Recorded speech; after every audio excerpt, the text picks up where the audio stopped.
'Chhaava' movie తెలుగులో ఎప్పుడొస్తది, ఎప్పుడొస్తదని చాలా మంది విపరీతంగా వెయిట్ చేశారు. కరెక్ట్‌గా రిలీజ్ అవుతోంది ఈ మూవీ. అయితే ఈ మూవీ రిలీజ్ టైంలో అంటే తెలుగులో డబ్బింగ్ చేస్తున్నటువంటి టైంలో, డబ్బింగ్ జరుగుతున్న టైంలో ఇదెవడు చూస్తాడు, ఈ సినిమా ఎవరు పట్టించుకుంటారు, నార్తోళ్ళంటే పిచ్చోళ్ళు కాబట్టి ఆ సినిమా జూసారు. మనోళ్ళు చూసే అవకాశమే లేదు అని చాలా మంది మాట్లాడారు. 'పుష్ప' లాంటియయితే చూస్తారు మనోళ్ళని. 'పుష్ప 2' అక్కడ జూసారు, ఇక్కడ జూసారు. అట్లాగే 'చావా' గూడా అక్కడ జూసారు, ఇక్కడ కూడా ఖచ్చితంగా చూస్తారు అని మీకు ప్రూఫ్ ఏంటయ్యా అంటే, ప్రీ బుకింగ్స్ 'చావా'కి సంబంధించి అద్దరు కొడుతున్నాయి. మీకు ఎవ్రి ప్లేస్ ఇన్ 2 తెలుగు రాష్ట్రాల్లో ప్రతి ప్లేస్ మీకు వైజాగ్ దగ్గర నుంచి అటు హైదరాబాద్ వరకు మీరు మధ్యలో ఎనీ ప్లేస్ తీసుకోండి. మీరు కరీంనగర్ తీసుకోండి, కర్నూలు తీసుకోండి.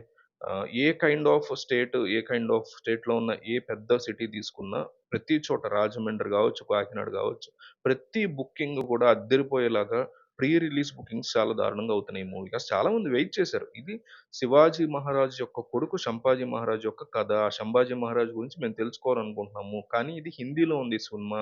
ఎట్లా వెళ్ళాలి? ఎట్లా వెళ్ళాలి? హిందీ అంటే ఇప్పుడు హైదరాబాద్‌లో కొంతమంది వరకు అర్థమవుతది. వాళ్ళు వెళ్ళగలిగారు. కానీ తెలుగు రాష్ట్రాల్లో అనేక మంది ఇట్లాంటి కథ వినడానికి సిద్ధంగా ఉన్నారు. అసలు స్టార్టింగ్‌లోనే పాన్ ఇండియా రిలీజ్ చేసుకోవాలి బుర్రున్నోడు ఎవడైనా. మరి ఎందుకు అట్లా చేశారో తెలీదు. మనోళ్ళు చిన్న చిన్న సినిమాలు కూడా ఇప్పుడు 'కార్తికేయ 2' లాంటి సినిమా, లేకపోతే 'హనుమాన్' లాంటి సినిమాయే వాళ్ళు డబ్బింగ్ చేసుకొని పాన్ ఇండియా రిలీజ్ చేసుకున్నప్పుడు అంత పెద్ద స్టార్ కాస్ట్ ఉంది. 'చావా' అంత పెద్ద 'శివాజీ మహారాజ్' యొక్క కొడుకు కథ.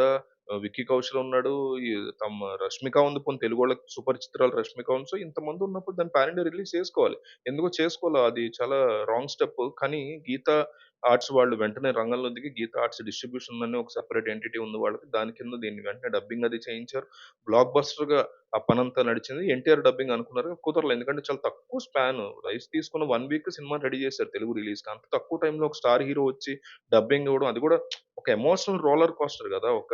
చాలా ఎక్కువ టైమ్ స్పెండ్ చేసి రీటేక్స్ ఉంటాయి. మనకి సినిమాలో షూటింగ్ అప్పుడు రీటేక్సే కాదు. డబ్బింగ్ అప్పుడు చాలా రీటేక్స్ ఉంటాయి. మాటి మాటికి మళ్ళీ మళ్ళీ చెప్తూ ఉండాలి డబ్బింగ్ గూడా. సో, అంత టైం పట్టుకొని పర్టిక్యులర్‌గా టైం తీసుకొని చెప్పడం అనేది ఎన్టీఆర్‌కి కానీ, ఇంకా ఏ స్టార్ హీరోకైనా కుదరదు ఈ టైంలో. ఎన్టీఆర్ వాయిస్ ఓవర్ ఉంటే మాత్రం అసలు పీక్స్‌లో ఉండేది కానీ కుదరలేదు.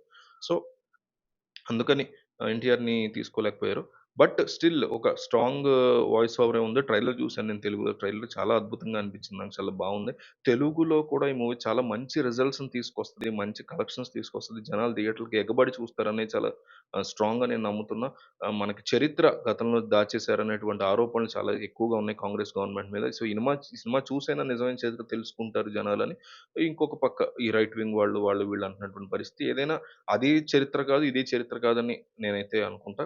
ఏదైనా సరే ఒక సినిమాటిక్ ఎక్స్‌పీరియన్స్‌ని చాలా గొప్పగా ఇస్తది 'చావా' అని నమ్ముతున్నా తెలుగులో. మీరు ఎంతమంది వెయిట్ చేస్తున్నారు? మీలో ఎవ్వరు వెయిట్ చేసినా సరే, 'I am waiting for Chhaava' అని ఒక్క కామెంట్ ఎయండి. ఈ దెబ్బతో తెలుగు రాష్ట్రాల్లో 'చావా' కోసం ఎంతమంది వెయిట్ చేస్తున్నారో తెలిసిపోవాలి. మీరేసే ఒక కామెంట్ వల్ల ఏంటంటే, 'చావా' కోసం ఎంతమంది వెయిట్ చేస్తున్నారో క్లియర్ కట్‌గా తెలియాలి. హిందీ వాళ్ళకి గాని, ఎవరికైనా గావచ్చు. ఇలా చరిత్ర గురించి మాట్లాడే వాళ్ళకి కావచ్చు. క్లియర్ కట్‌గా తెలియాలి. కాబట్టి కింద compulsory 'I am waiting for Chhaava' అని రాయండి. ఒక 10 మంది రాస్తే 10 మంది వెయిట్ చేస్తున్నారు అర్థం. 100 మంది రాస్తే 100 మంది వెయిట్ చేస్తున్నారని అర్థం. 1000 మంది రాస్తే 1000 మంది వెయిట్ చేస్తున్నారని అర్థం. చూద్దాం ఎన్ని కామెంట్స్ వస్తాయి. ఇదొక టాస్క్ అనుకోండి.